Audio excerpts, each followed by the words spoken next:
Hey everyone, welcome to Online Foundations of Engineering and Technology. My name is Jeff Barnes, and I'm a Technology Implementation Specialist for MCPS, also a former engineering teacher at Northwest High School. Today, I will be previewing for you the Online Foundations of Engineering and Technology course, which includes the course setup, and within that, the syllabus and announcements that you should be creating, basic Zoom information, the introduction email that you will send out before the course begins, all the assignments, which includes the calendar and due dates and deadlines, grades, and progress reports. So let's get started. As you can see on the screen, you see this is Semester A. There is also a Semester B Canvas course that you will be receiving just prior to the beginning of Semester B. For the summer, the course is broken down into 2 3-week semesters. Each lesson will cover a per day, usually Monday through Friday. So let's get started with basic course setup. This course you are looking at is a course that I have used in a previous semester, specifically the spring. So when I'm setting up my course, one of the first things that I do is set up the syllabus. Everyone will get a prescribed course that you will be able to edit and personalize at your leisure. Under the syllabus, you will see basic information on the course overview, instructor information, Zoom information, the schedule for your meeting times, and all of the standards that you will be covering throughout the first semester. You may edit this as much as you like. I would highly recommend that you update your instructor information and the contact information in which you would like your students and parents to get in contact with. You would do so by just clicking the edit button. I would also update the Zoom link information that you will be creating, as well as your schedule of when your meeting days are and then when your support sessions will be. As for the lessons, all lessons will fall under the modules tab. As you can see, the first initial lesson is the orientation to the course. I usually have my students do this over the first day or two of the course. There are a couple easy basic assignments that I get just to get started. One is a get to know you assignment, the introduce yourself, and the next one is a brief information gathering of how students feel about technology. It's a good way for students to familiarize themselves to the Canvas course, as well as get a couple easy assignments under their belts. Each lesson is broken down into sub-assignments. There are 15 lessons. 3 weeks equals approximately 15 days, Monday through Friday. And so there is a lesson each day for them to complete several assignments. Some assignments are easier than others. So you'll want to pace out your days based on those assignments. You will need to edit each of the due dates. When you receive your course, you will not have due dates assigned to them. You will need to go through each of the assignments and set those dates based on the time frame for semester A of the course. And the same goes for semester B. These due dates, as you set them, so if I click on one of the note sheets, the first one, and I click on edit, will then correlate down to what will appear on your course calendar. So notice here, under the due date, you can then edit that. Again, when you receive the course, there will be no due date set. So you will need to make sure that you set those due dates accordingly. Once you've done that, you will select done and then hit save. Once you've done that, you will notice if you go back to the home page that those dates will be set on the calendar. February, notice those dates have come and gone. That's why they're crossed out. As you post the upcoming dates, they will be assigned to the students, and the students can keep track on what needs to be done from week to week. This will also appear on their home page. All upcoming assignments will be listed under the coming up section or the to-do list on each student's home page. So that way they know what's expected to be done. And if something is late, it will also inform them of this. There are also quick hot links to the orientation lesson, each of the modules page, the syllabus, and your basic Zoom information. For the Zoom information, you will want to create your own personal Zoom link and share this with each of your students. This can be done by selecting Schedule a New Meeting, and it will be listed here for each of your students so that they can easily find your Zoom link for each of your sessions that you will meet with them synchronously. The next topic that I want to cover is the introduction email. The introduction email should be addressed to the students and the parents. And this should cover when you are meeting, how often you are meeting, the time that you're meeting, and then basic expectations that you have for the class. I send this to all my students, all the parents, and usually include the counselors as well. I also include the Zoom meeting information so that they also have this in the email form. This should be sent out approximately a week before the course begins. The next topic I'd like to cover that I find that are extremely important but also extremely effective are the daily announcements. I create daily announcements for each day of the class. They go out Monday through Friday, but I do not send them on Saturday or Sunday. To create an announcement, you will go ahead and click on the announcements link on the left-hand side navigation, and then at the top, you will want to go ahead and then select announcement. You can pre-schedule these announcements. As you can see, they are all listed here by date and time of when they get sent. These announcements are not pre-created for you. You will need to create these on your own. But if you notice, they are listed out for each and every lesson that is created. For the first announcement, I do a brief introduction of myself, including a picture of my family. I also go over the daily agenda that we will have for our first meeting session, which includes going over the basic orientation and my expectations. I will also include what lessons will need to be completed prior to our next virtual meeting session. I create hot links to each one of those lessons so it's easy of access for the students. This announcement will go to all the students at the time that you select, as well as the parents if their notifications within Canvas are set up to receive announcements. I find this to be very important and very effective, as the students know exactly what I'm expecting them to do and the date and time that I expect them to do it. As the announcements progress, as you can see from Lesson 1, Inventions and Innovations, I include the objectives for the lesson. Again, including the agenda of what needs to be done on that day. And then I also include past activities, assignments from previous days that may or may not have been completed. This again informs the students so that they know what should be done on that day and what should have been done previously. I know these announcements seem like they could be a lot of work. However, I have found that they really reduce the amount of emails that I receive as a teacher asking, what should my son or daughter be doing? And when should it be turned in? Since these go out on a daily basis. You can create them the day of the lesson, or you can create them all at one time and then pre-schedule a time of when they should be sent out to the students. So again, not a requirement of the course as the instructor, but something that I highly recommend and feel is very effective. Now let's talk more about lessons and assignments. As I mentioned earlier, all of the lessons will live under the modules link on the left-hand side navigation. And each of the lessons are broken down into 3-week sections, starting with Introduction to Engineering. The assignment that says TR, Systems Thinking Video Assignment, means teacher resource, and that is just for you. So don't publish that to the students. I've tried to include teacher resources where I feel that they would be supportive for you when explaining the lesson and or a lesson answer key. As mentioned earlier, we start with the orientation, and then we jump into Lesson 1, which is Inventions and Innovations. Lesson 2 is History of Technology. Lesson 3, Systems. Lesson 4, Engineering. And Lesson 5, Technology Transfer. These are the first week assignments.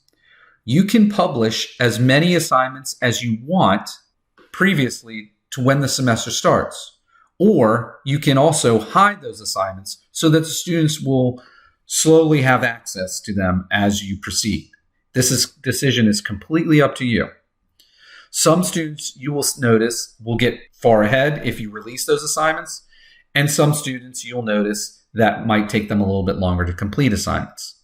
So again, you need to determine what the due dates are and assign those due dates to each of those assignments. As you progress into week 2, the Introduction to Computer-Aided Design, you will be using a CAD modeling software called Onshape. Onshape is very easy to use, and each of the lessons that include the Onshape skills will have video tutorials assigned to them.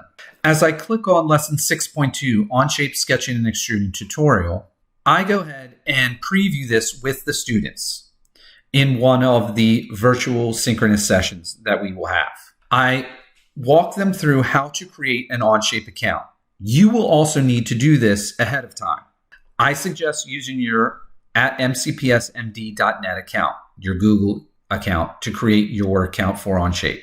It is free, it doesn't cost anything, and you can create an Onshape account using that as an educator. By clicking on the link here to Onshape, it will take you to a sign-in page. And then what I tell students is to go ahead and click sign up. You will want to make sure they click create a student account. By doing so, we'll take them to a page where they can create a free educator account.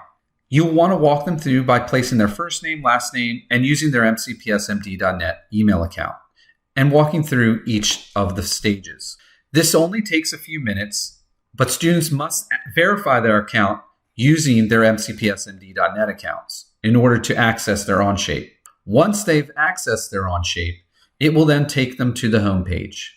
Once in Onshape, they will be able to start creating their designs by following the video tutorials. All of the recent assignments that were used or created by the students will be listed at the top, and this goes the same for yourself. You can create folders as you progress if you so choose, and then add those documents into those folders, but I'll leave that up to you as you go. I would suggest, before starting this process, going through the video tutorials yourself to familiarize yourself with the lessons that the students are being asked to complete. You can do so by going back to Lesson 6.2, Onshape Sketching and Extruding tutorial, and scrolling to the bottom. Notice there is a video tutorial lesson on how to create objects and a beginner tutorial. The first set of lessons basically build upon themselves one after the other. So it's important that the students continue to use the first object that they build for the next few assignments. And this is described in the lesson. How to submit those assignments is also described on the lesson page itself.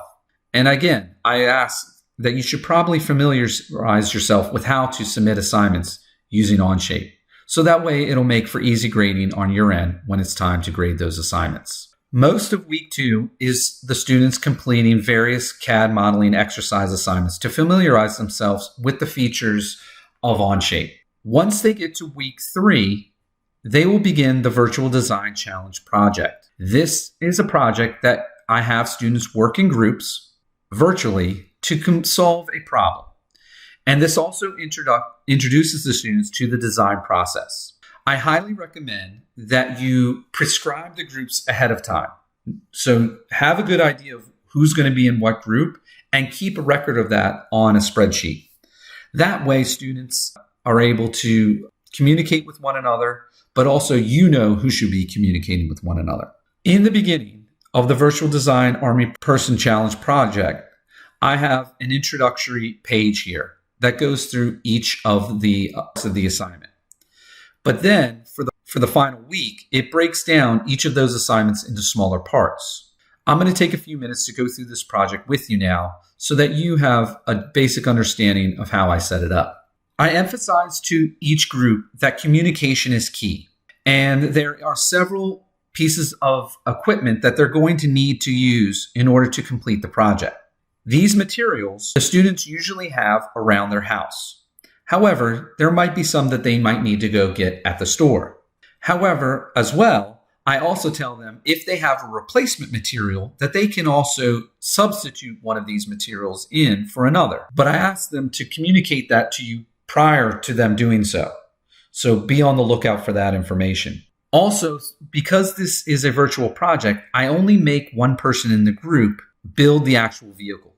However, I do say that more than one can do it. This is a challenge, but this is also part of learning how to work in a group and learn how to work virtually as our world has begun to move in that direction. So you want to make sure that you give them enough information on that virtual session ahead of time so that they can start to prepare and think about who in the group is going to be able to get these materials.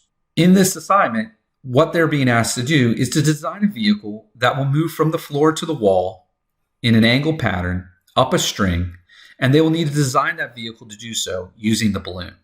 And they can't push it or throw it or toss it. It has to move without them providing any forward momentum. So it needs to be self-propelled.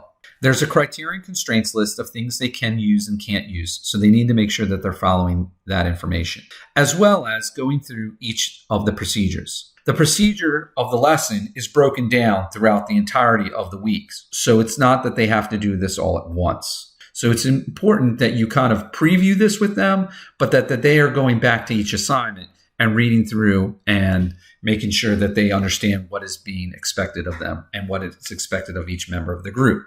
One of the assignments, which is submitted last, is the daily log. However, the daily log should be started at the beginning. It is one person's job in the group to fill out the daily log each and every day. The daily log will be completed on a Google document that should be shared among the group. And on that daily log, you will notice that the date in which they are recording what was done on that day, what needs to be done in the future, and then what is kind of upcoming. And the person who's in charge of that will fill that out for each day of the project and then submit this on the very last day. Another assignment that I have them do ahead of time is the team norms activity. This helps them to decide upon agreements of how they're going to communicate and roles each member of the group is going to have. Again, this will also be submitted on a Google document and should be completed as a group. This will also give you an idea of who is in charge of what, and that way you can easily communicate with that person when or if that portion of the assignment is not submitted. Part of the breakdown are my suggested roles for each person in the group. The group should be made up of approximately 3 to 4 students, depending on how many are listed in your class. But for example, one person could be the team leader, one person's in charge of the daily log, one person's in charge of constructing the vehicle, a file copier, a video recorder, and some of these roles could be shared depending on however many members are in the group. Again, this is where you're going to need to understand your class and make adjustments as necessary. But again, an important piece of information to have, so that way when the group comes to you and says, this person or that person's not doing what they're supposed to be doing, you will have a quick, easy reference of who should be doing what, and you'll be able to communicate quickly to that student. As they progress through the virtual design project, they'll be emphasizing each stage of the design process. And that is really the crux of the assignment, is getting them to understand those steps that go into solving a problem. So, and this is what I try to emphasize to them. And also the effect of teamwork and how important teamwork and communication are to solving that problem. You can always make adjustments to the assignment as needed. But I feel if you give them enough time in class to work on this by using your breakout rooms, I think they will be able to get this done. There will be cases where a student requests to work independently on the assignment. This decision is completely up to you, but it also can be done. Some students have more flexibility than others, are able to work on it in groups, and some might just have time late in the evening, and so they need to work on it on their own. You will need to determine that best for your class. But again, it works best in a group and gives them that taste of experience of working on it virtually. And that will end the first semester of your class. Now I'll go into semester B's lessons assignments. As mentioned earlier, you will also get another prescribed course that you will need to set up and personalize again for semester B, different than the semester A course. And that needs to be also communicated to the students because they will tend to get confused between the semester A course and the semester B course because the window of the semester A ending and semester B starting is usually the next day. So with that being said, I tend to send them another welcome introduction because you also might have students that will be starting semester B with you that you did not have for semester A. So it's a good idea to send another welcome email out that gives them basic information about the course, including a new Zoom link. I like to create a second Zoom link, a different Zoom link, as when you create it within the course, Zoom does not allow you to use the same Zoom from one semester Canvas course to another. Just a little heads up. The feel and layout of the Canvas course is the same as semester A. Notice the daily announcement is posted at the top as I set that up in the setting. And again, lessons will be under the modules link here. When you start week 4, which is the first week of semester B, you return to using Onshape. And this time, the exercises get a little more challenging. But like in the first semester, I've gone ahead and created video tutorials that will assist the students in building the figures as they work. It is a good idea to go through them yourself and to build the parts so that you are familiar with them. But again, these are there for their resources so that they know and what to expect. Again, the submitting procedure is the same as it was in the first semester. There is also a document that will be assisting them with the measurements so that they have a reference point for those. So feel free to make sure you point this out to them as they proceed through these exercises. Week 5 of the course, or the second week of semester B, adds in CAD documentation to their learning of the CAD modeling software using Onshape, where they will learn to add dimensions to the figures that they built using drawing files within Onshape. Again, videos and examples are there provided for them, and the proper standards that they need to follow are also demonstrated in the initial lessons. This will carry them through all of semester 5th week.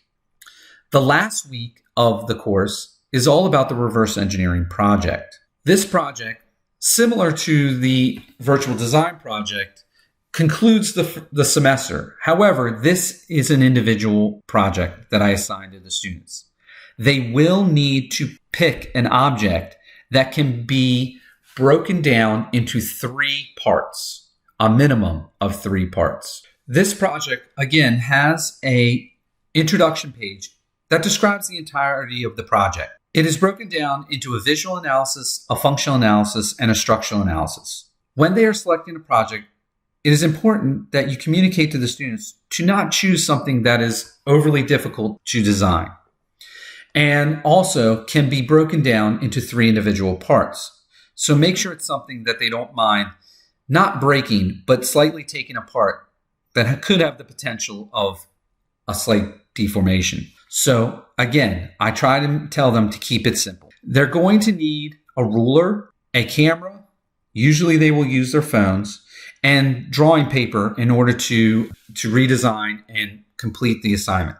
They will also be using Onshape and various documents, again, that are broken down throughout the project.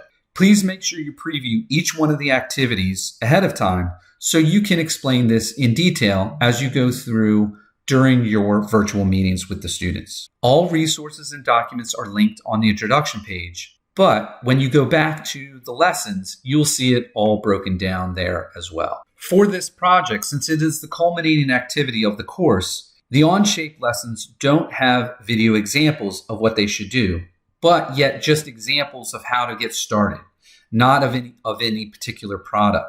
So they need to understand that they're going to have and use their experience with Onshape in order to reverse engineer their selected product. They will then go through each one of the assignments, and then on the lesson 30, they will submit their final product optimization activity, which will conclude the semester B. Finally, let's talk about grades and progress reports. All grades will also live on the left-hand side navigation under grades. Grades for summer school will live in Canvas and not be synced to Synergy. You will want to make sure that you are consistently updating grades as they get turned in using the speed grader. Tell students to refer to the Canvas grades section in order to check their current assignments. At the end of each week, I send out a progress report through my mcpsmd.net email. I send this to the parents, I send this to the students and the counselors, updating them on what the current grade is. I send a pre-formed email that basically states the same thing and gives them what their current grade is, and then lists any of their missing assignments. Again, making sure that you're communicating to the parents and the students what has been done and what still needs to be done prior to the end of the semester. This will allow them to make sure that they are getting their assignments turned in a timely manner. This concludes the preview of Online Foundations of Engineering and Technology. If you have any questions, please feel free to reach out to me via email at jeffrey.c.barnes@mcpsmd.net, and I'd be happy to answer any questions or provide you any support as needed as you teach the course this summer. I wish you the best of luck and hope you have an enjoyable summer. Take care. Thank you.